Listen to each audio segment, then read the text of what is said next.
Мавзолеят на Георги Димитров устоя на две детонации. В 14 часа и 37 минути днес беше направен първият неуспешен опит да бъде взривен. След детонацията на 300 кг амунит сградата не рухна, а само се наклони.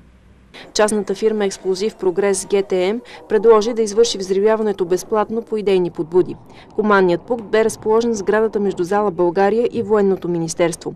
В различните части на мавзолея бяха поставени дървени щитове по тъгъл, затиснати от чували с пясък. Така ударната вълна се издига нагоре и няма да се разхвърчат отломки на страни, обясни заместник социалния министър Теодор Дечев, който е член на групата по разрушаването на мавзолея и отговаря за безопасността при взривяването. Шофьорите заеха места в адромите, служителите се снимаха пред мавзолея за спомен. Специално от Варна пристигна и премиерът Иван Костов, който наблюдава взривяването заедно с вице-премиерът Евгений Бакърджиев от сградата на Държавния архив на улица Московска.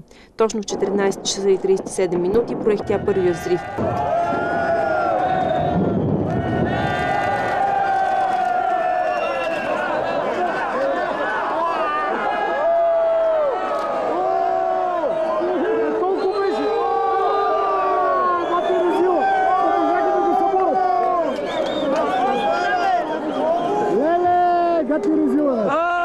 Бати кефа! Те само го гъпнаха на една страна. Страхотен резил, брат.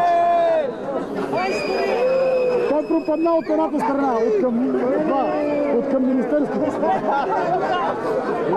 Това си сензацията. Стига!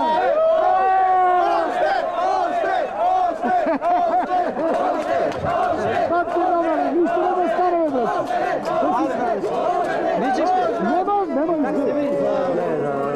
Те се изгърмеха, бе, брат! Мичиш ли? Ама абсолютно молен ти си.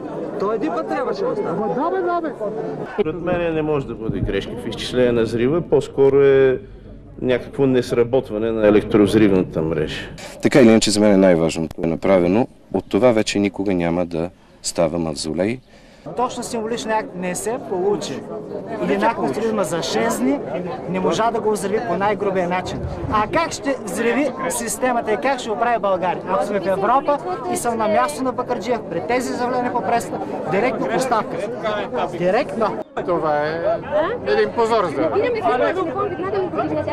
властта. Вива България!